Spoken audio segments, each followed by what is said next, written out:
Hey everyone, welcome to Geeking Out, the podcast in which we dive into the career journeys of some of the amazing humans in tech and geek out on topics like software development, DevOps, observability, reliability, and everything in between.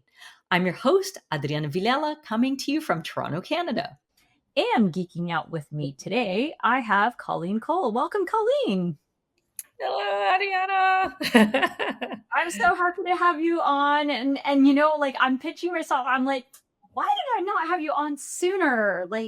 Well, I'm just be honored. I am honored that you finally asked, but I wasn't expecting it because I was just loving it as a spectator because you have so many interesting people talking about whatever, even if it's tech, even if it's not tech, just geeking out. Period, and geeking out in general, particular topics. So when you asked me, I was like, "What?"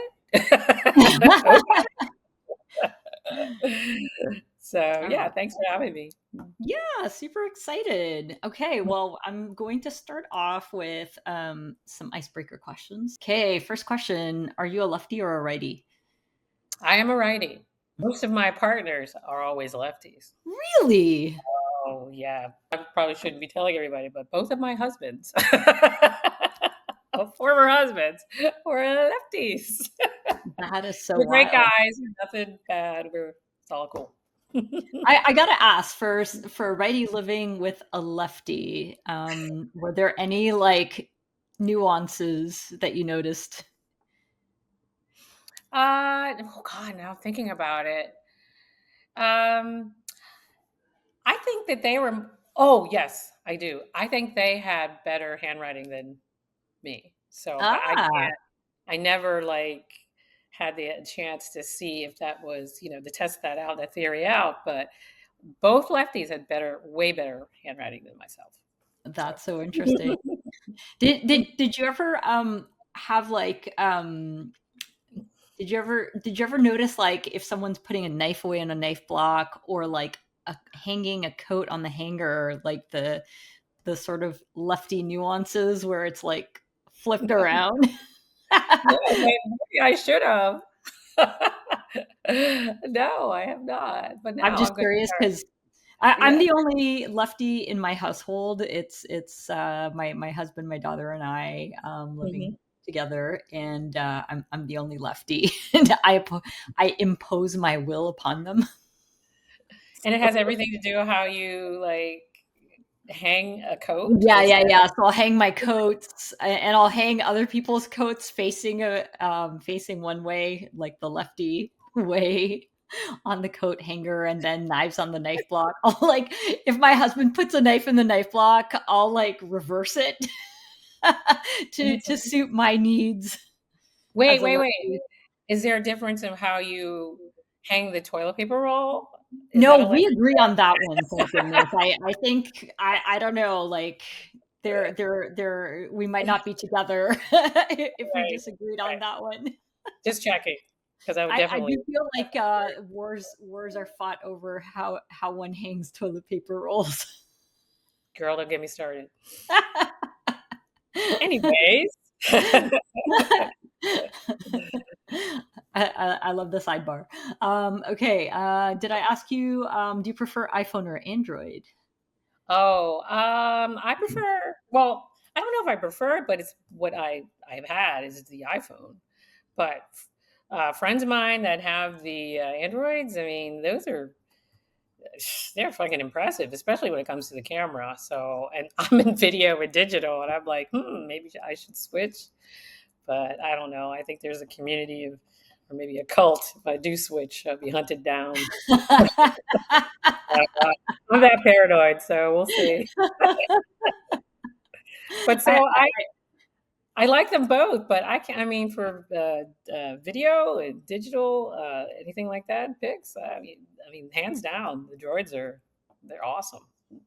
one of my friends who's on Android upgraded her phone recently, and she had the dopest photo of an eagle in mid-flight, and I'm like, See, what? see, yeah. I mean, it's just the truth. But yeah, whatever. Maybe I'll just have to buy a camera. I have my old DSLR gathering dust in my house. I haven't picked it up for like 5 No, years now. I don't know if I ever told you this, but I used to be I was for a year a professional photographer, so I did family photography. I quit tech. I no. quit tech because I was like sick and tired of it, and I hated my job and I hated my life so completely. My work life, not my life. Yeah. Um, and yeah, so I was a family photographer, and so I invested in a nice, like, I got like a full frame Canon DSLR and like the fancy ass lenses, and I taught myself Photoshop, and I got pretty good at taking the family photos, but then I had like some of the nastiest clients that I just drove me away. totally Yeah. understand. I used to be, before I got into tech, I used to be, because I've always been in events, but I used to be on the hospitality restaurant side, and I planned weddings, bar mitzvahs, and Oh, stuff like that. damn. And yeah, I know how people can be. Especially weddings. Like I never shot weddings because I was really scared Mm, of like the bridezillas and the you can't fuck up my perfect moment. And I'm like, oh my God, what if I miss a shot? Like yeah, people are gonna get angry. I know this sounds completely like cliche, but it was never the brides for me.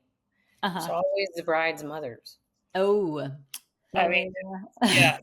Oh. But my favorite experience, my best experience, was planning this bar mitzvah for the his partner, his wife was she was a VP. She was way too busy, so she asked her husband, this guy who was just fucking amazing, and he says, "Look, I want to hire you.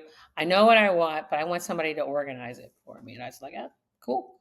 And it went off so smoothly from the planning process to the day of, to a point where they wanted me to dance with them. And I'm just like, I know that's so unprofessional, but fuck it, I did it anyway. That's It so was great. cute. I had so much fun. And there was so much candy. It's not even funny. Oh I my don't know. God. Sweets everywhere. And I know when you're that age and all those kids, and that's what, because I mean, they Yeah. were really partying, but it was amazing. It was just amazing. So Hell yeah, yeah. but I get it. It's funny though, because like, you've got like your one or two dream clients, and then they kind of, in some ways, they kind of ruin it for you because you want all of your clients to be like that. You're like, Yeah, but it's all good. This is why I'm in the business. I should get out based on some of these experiences that I have had with people and planning. But maybe I'm just like a glutton for punishment because I can't stay out of event planning. I just love it, and I love to travel, and I love meeting new people, and even sometimes when those people aren't really nice. "Oh, yeah, really is." And you're very talented at it. And I definitely I'm dying to dig more into that very shortly. Cool. Okay, next question. Are you a Mac, Linux, or Windows gal? Oh, I am a Mac fully. I used to be. Um, no, I'm Mac. Screw it. I mean, I went to Windows for a minute and it's nice, but when I went back to Mac, and these weren't my choices, it's based on where you work or, what Yeah. the project is. And right now I have my MacBook Air and I just fucking love it. And one of the clients I have right now, because it's super privacy kind of cybersecurity, they sent me, what is it? I forget, some kind of Windows. I think it's an IBM. No, it's shit. I don't even know what it is. That's why I hate it. It's a Dell. Fuck that. Yeah, Dell. Yeah, it's funny because I used to have it, Dell, a Yeah, long yeah. time. I know It's Dell just was like a part of my life for a long time. huge ass clunky thing, and the I don't know. My fingers are just not used to the mouse pad that they had. I had to like super like press harder, but it was an old version, But Oh yeah, yeah. I can't. I'm spoiled at the moment Yeah. with it, and I'd like to stay there. But I can be bought, so I'll go where the money It's goes. funny you mentioned the like the mouse clicking on the non Macs because um there was one job, it was a semi-recent job where like it was a Windows shop, so there was no Mac for me, and I was so sad, and they gave me a Lenovo, and I swear I spent the whole time I was there like crying over my laptop and just like the lack of that like beautiful Mac experience. So I for sure feel you on the Good. touchpad experience. It's just it's not the same. Obviously, beggars can't be choosers, but whenever I'm, applying to a company, I'm like, so do you allow for Macs? Do you distribute Macs to your employees? Yeah. And if they say yes, then it's like bonus points. Yes, yes. I've been very lucky with some of the past companies that I've worked for. They've been Mac, but I get it though. I Yeah. love that I have experience with both. Yeah, yeah, for sure, for You sure. know, and Definitely so agree.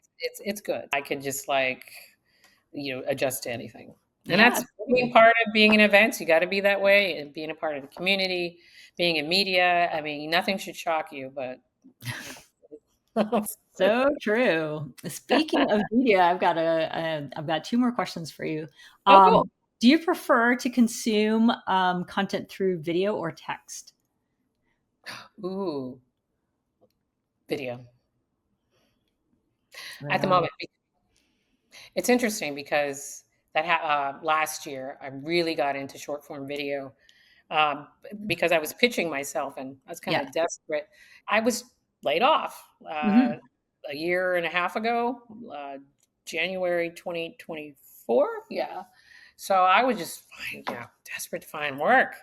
And sometimes when you are desperate and vulnerable to find work, you got to upskill and find Yeah. out how another way that you could pitch yourself, especially being my age and not as young and I'm seasoned, but sometimes seasoned people may be a liability for some companies. I have no idea why, but that's another issue that we can talk about Yeah. Yeah. Yeah. another time.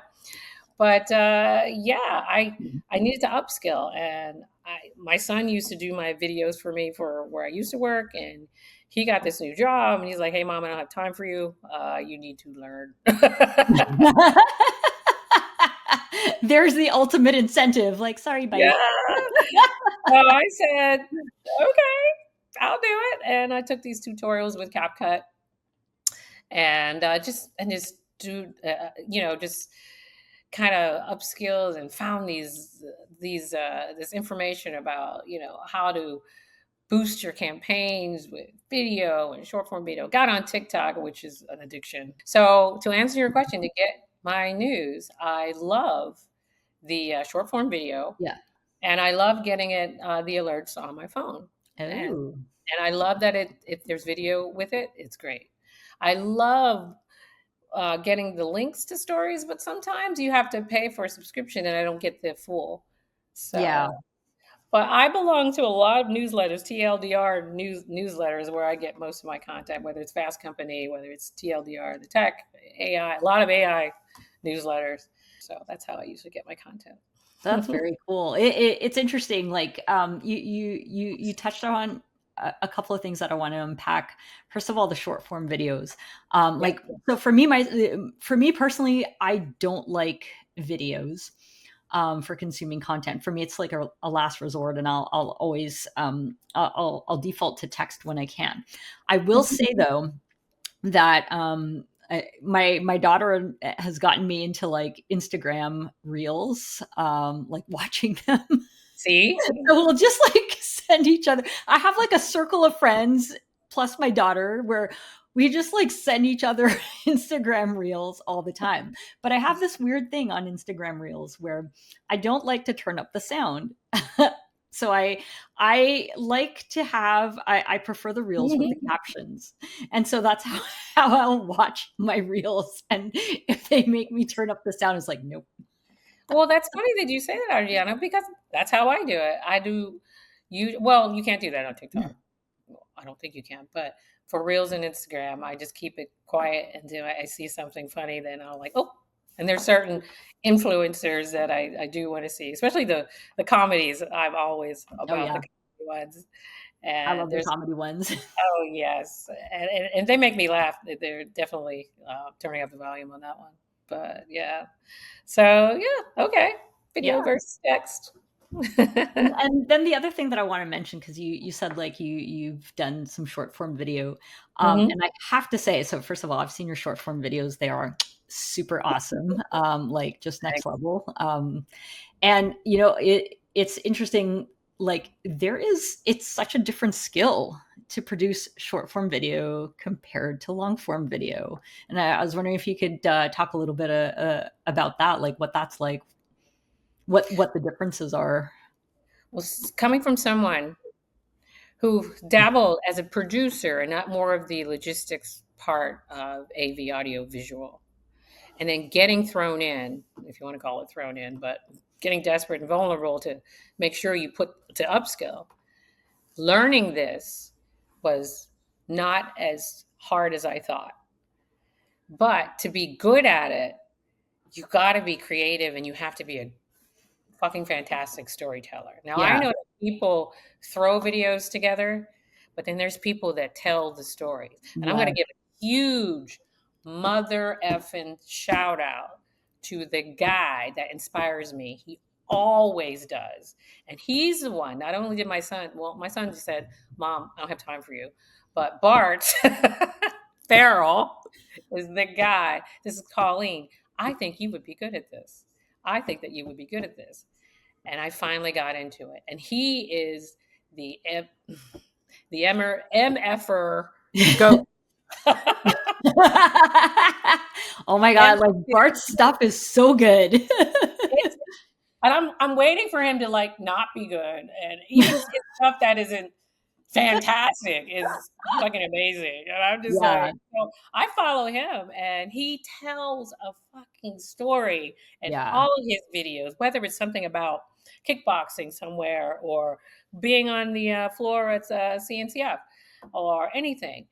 It doesn't, it's the way he shows it. It's the way the zooms, it's the way he crowd shots, the music he uses, the close ups of the people and the slow motion of their hands. I'm like, wow. I just love I it. know.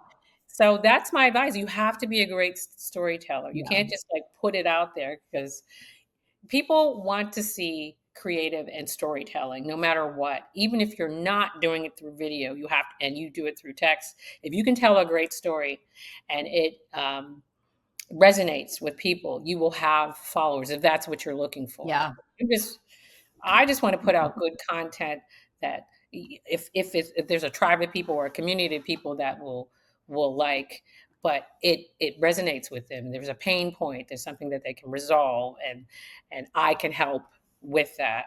So that's, I mean, that's my story, and I'm sticking with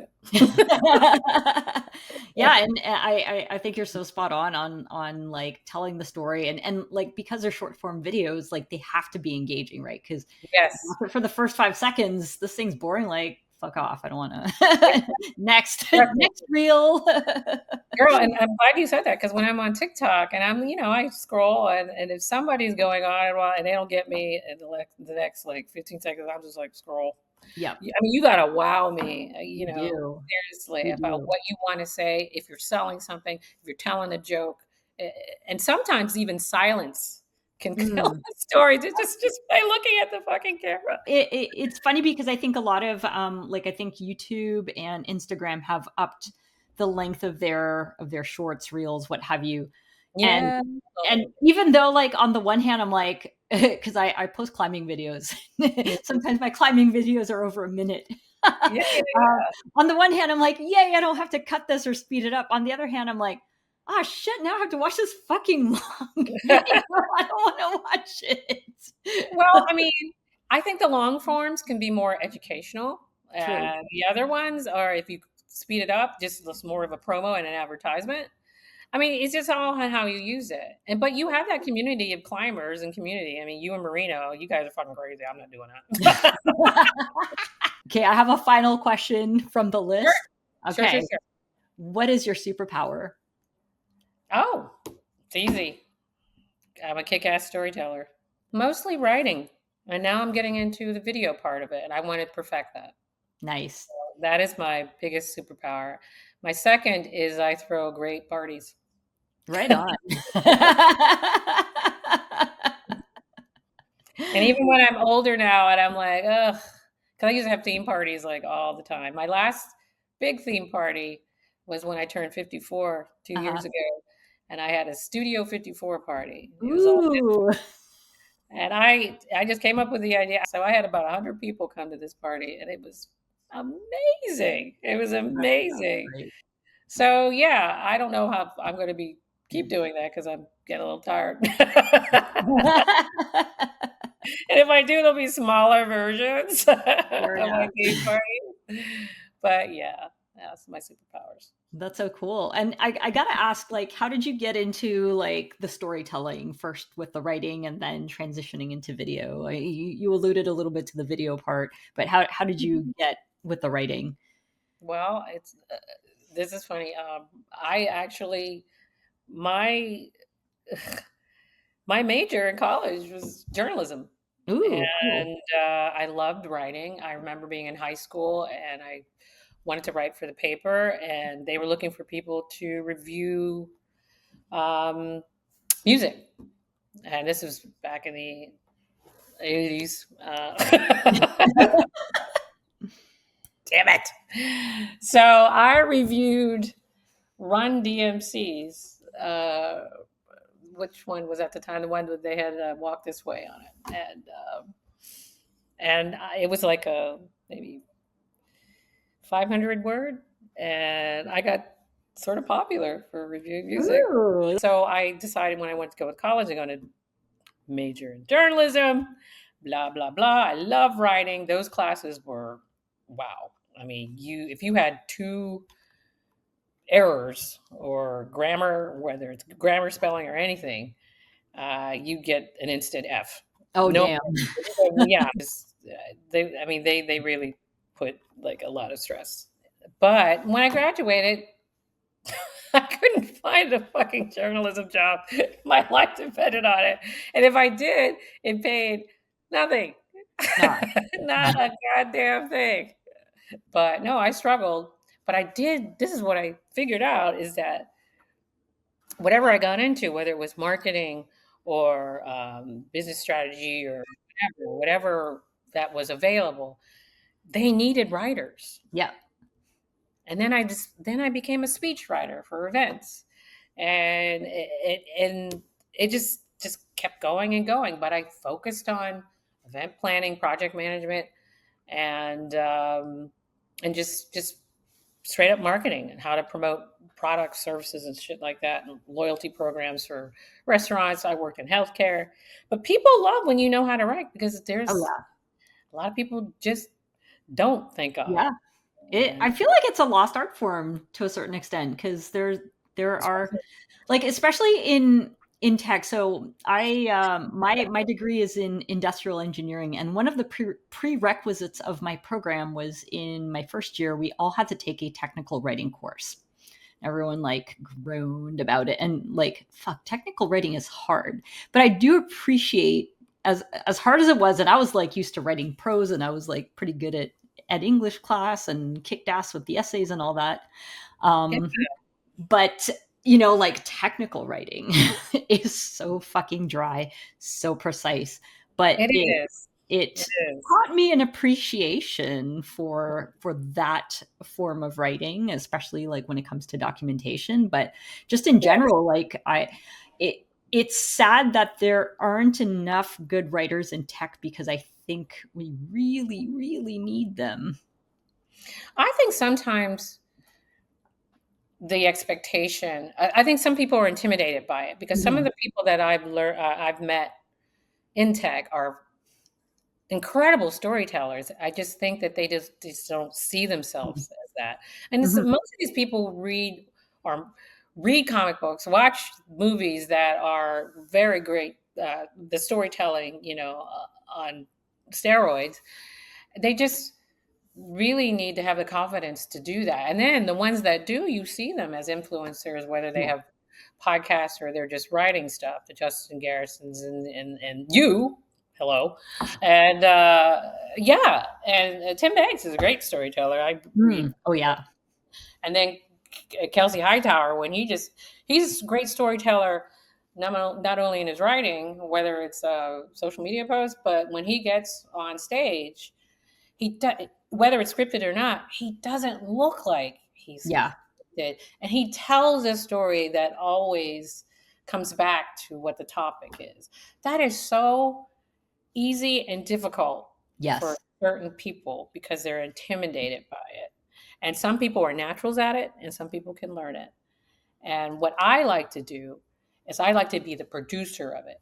A lot of people think that I have this camera, whatever, and I'm like, they're like, "Oh, you're an influencer." I'm like, "Hell, fucking no, I'm not." I'm the last person. Nothing wrong with the influencers. The ones who do it right. I'm following you. But I am the producer. I like to tell the story with my camera. And if I'm in it, like for a minute, this is me. This is my signature. Me being in. People ask me, Colleen, don't you want to be interviewed? I'm like, no.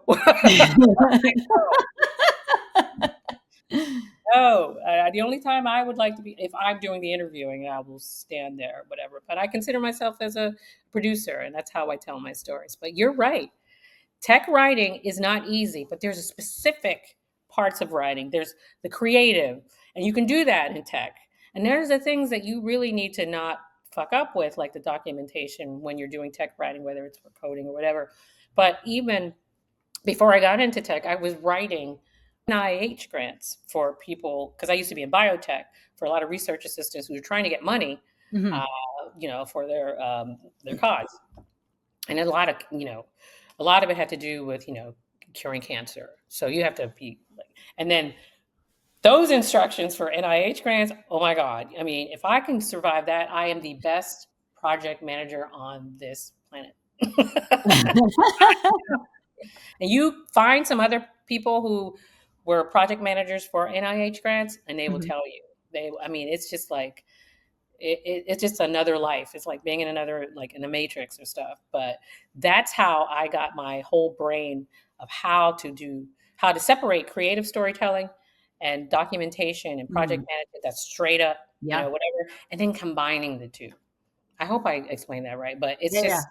just it's good, and I never really noticed how awesome it was for me in the future, because when I got laid off and I just thought, okay, I'm just looking for something event planning, and then people are asking me, well, can you write? Can you ghostwrite? I'm like, yeah, I guess I could. And now I'm doing more of that than I am event planning, and I fucking love it. I went back to my roots. Oh, I love that so much. I have to say, like, by the way, mad skills, on, you mentioned that you have done speech writing, and I feel like that requires some mad skills because you have to write the speech in a way that conveys the voice of the person delivering the speech. Yeah, and I'm glad you mentioned that because some people can be a natural at it if you know what you're doing. I'm a Mm. natural at it because I sit and I listen to people.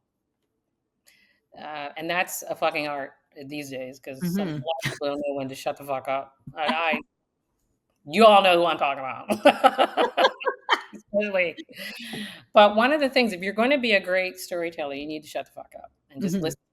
And this gig that I have right now is there's a one of the VPs was asked to be a co-presenter at one of these sessions at IBM Tech Exchange, and one of the strategies is to put together. Well, one of the projects is put together a social media strategy, pre, during, and post to make him like, this is awesome. We want people to go to this session. Mhm. So they're like, oh, Colleen, can you write the content? Well, I'm like, yeah, and I can write some thought leadership pieces and stuff like that. And I'm like, do you know Robert? I was like, no, I don't know Robert, but this is what I'm going to do with Robert. I'm going to sit there, I'm going to have a one-on-one with Robert, and I'm going to ask him, brainstorm, what is his expectations? I'm going to look at him. I'm going to listen to it. I'm going to listen to his tone. I'm going to listen how he explains what the topic is on this session. And I'm just going to listen, and I'm just going to watch. And that's how I get the tone. Mhm. Wow. It's an art, and I'm really good at it. Yeah, I was gonna say, like, easier said than done, I'm sure, like, Yeah. to be Oh, able to really fuck, capture. people are paying me for it. So I'm Oh, like, I'm getting all these like people have heard and they're like, Colleen, I need for you to ghostwrite this for me. You know, thought leadership pieces. They're like, Yeah. okay, yeah. You're a chameleon. I love it. I And like, so did I mention I like money? I was going to mention I guess the other aspect of what you're doing too is like not only conveying that person's voice, but writing about things that you might not necessarily be like super familiar with either, I would No, imagine. that's where the journalism background comes in because, Mm. and a lot of people have that. And yes, AI is great. LLMs, thank God, they save me a lot of work.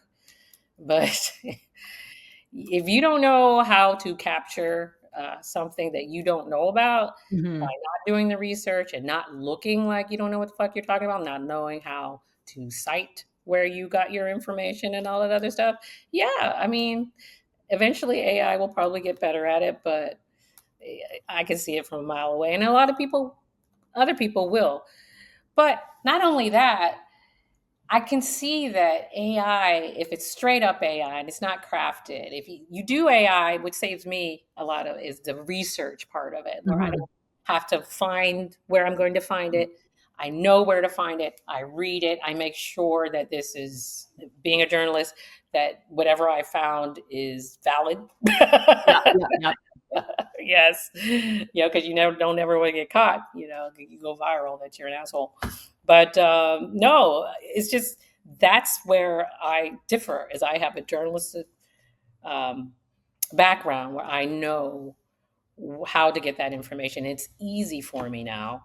Um, so well, I don't want to say easy. It's quicker, so I can Mhm. be more productive in putting out more information.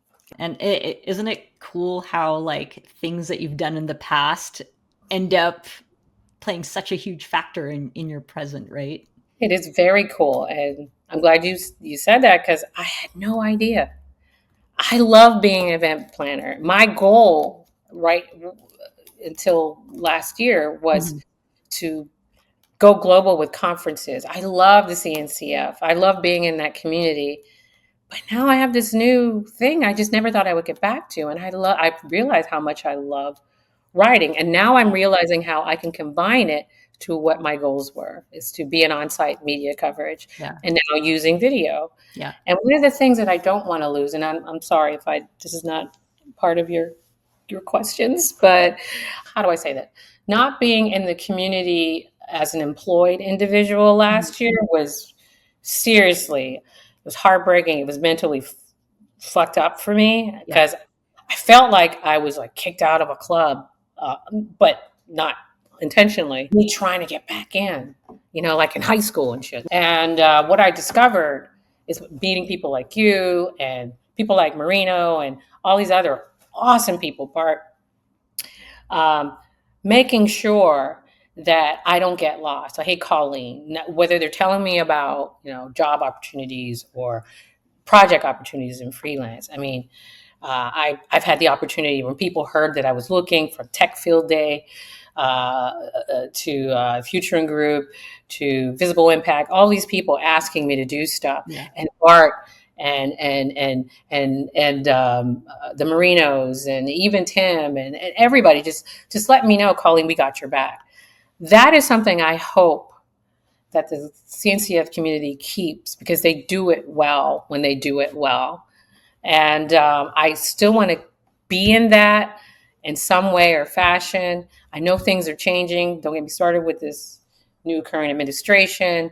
When things change, whether you're, especially being a woman and a person of color, how we keep in the mix and we don't stray away from that. And I'm going to keep being an activist for it, even though some people don't think that I should. But fuck it, that's how I'm built. I can't keep quiet when things like that are important. Yeah.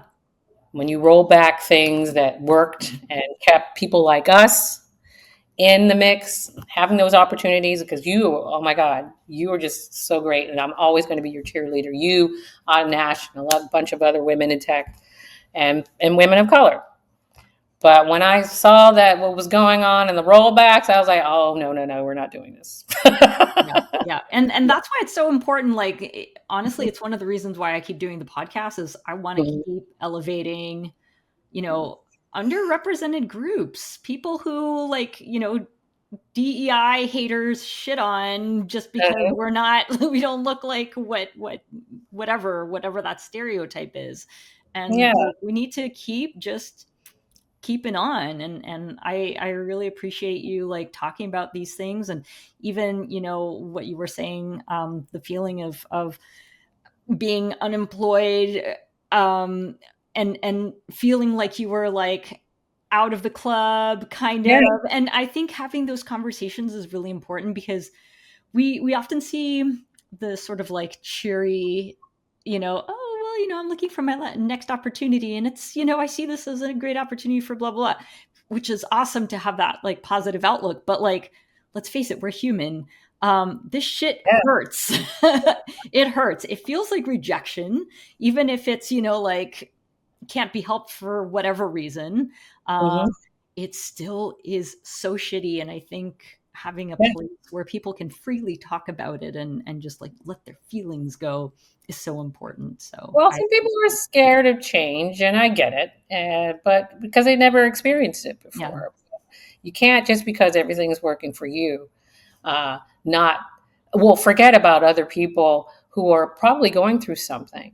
And I had people who were like, "Oh, Colleen, you should smile more," or don't give up. Something will come. I'm like, I know that. I says, but I really appreciated the other people that would like, oh man, I'm so scared. yeah, I don't know if I'm going to find something.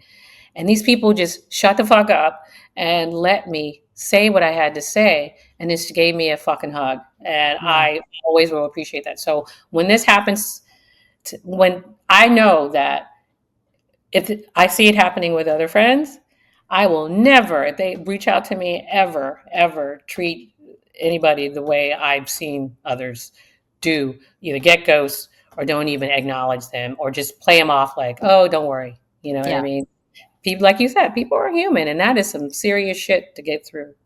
it really And with is. Microsoft with their layoffs, and I'm sure there's going to be more soon. Yeah, But I want to be a community. I want to be in that community of people to help, whether I repost something, if you just want to talk to me. And I'll try, even though I'm probably not in your space at all, but I'm going to be that person. And sometimes that's not being popular. I don't give a fuck if I'm popular anymore if I have something to say. yeah, Yeah. So I know you all are, if somebody's watching this, you know who I'm talking about. We'll always advocate for everyone in need, especially people, women, and persons of color, especially in the tech community. yeah, absolutely. And I so appreciate everything that you do. Like, your work is incredible. And I'm so lucky we got connected. And it's funny too how we got connected. I want to say it was like sometime last year you reached out to me, because you were helping out with State of Open Con, right? Yes. And Yes. you're like, hey, can you do like a quick episode with Amanda Brock to promote State of Open Con? I'm like, oh. Yes. That's right.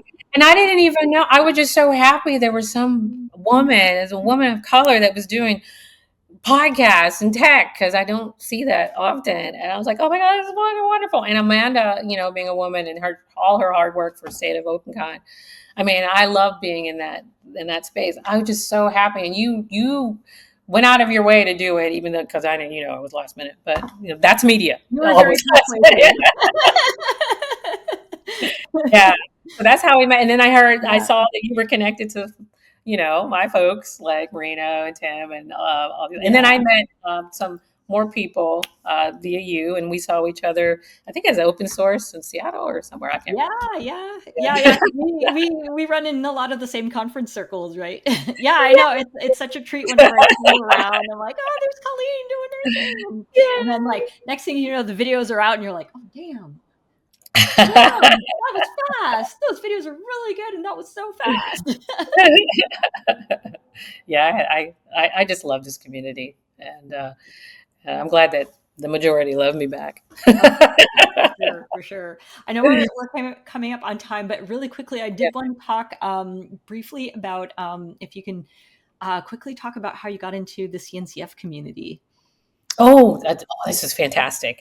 When I got my job through the news stack, that was one of my first jobs after COVID. Well, actually, it was during COVID, and I just lost my job in biotech, and I was looking, and then don't you know, COVID happened. So I'm just like, whatever. And the news stack hired me, and they hired me as a producer, a digital person, and they're like, okay, Colleen, we got that, even though it was virtual. You need to plan this, this and that, because we need to plan our interviews or podcasts with CNCF. I'm like, what the hell is a CNCF? And I met Chad and all these other media people, and I'm like, and they were so welcoming, and I got thrown into it, but not in a negative space. I mean, in a way, it was just awesome, and this is huge community of people. And I got to meet Stephen Augustus and Priyanka and all these other people, because I was seeing women in spaces I've never seen before, and I just loved it. So that's how I got into it. And then when I went to a small startup called the Duckbill Group, same people, and always attached. Everybody knows each other. It's just like a huge family. So that's how I got into it. That's why I don't ever want to leave. Oh my God, I love it. I love it. We definitely want you. Well, we are coming up on time, and I know you have to go. So before we part ways, do you have any words of wisdom for folks in our audience? It can be spicy, non-spicy, whatever flavor you want. I don't want people to give up their stories. Try to be as the best storyteller of your own story, and put it out there as fast as you can, because you never know what's going to happen, and it will resonate with someone else, and it can change your fucking life. Tell your story. I love that. Oh, that's so wonderful. Thank you so much, Colleen. This has been an absolute pleasure, and I'm so glad that we got a chance to do this. So thank you for geeking out with me today. Y'all don't forget to subscribe and be sure to check the show notes for additional resources and to connect with us and our guests on social media. Until next time. Peace out. Geek out. Geeking Out is hosted and produced by me, Adriana Villela. I also compose and perform the theme music on my trusty clarinet. Geeking Out is also produced by my daughter, Hannah Maxwell, who incidentally designed all of the cool graphics.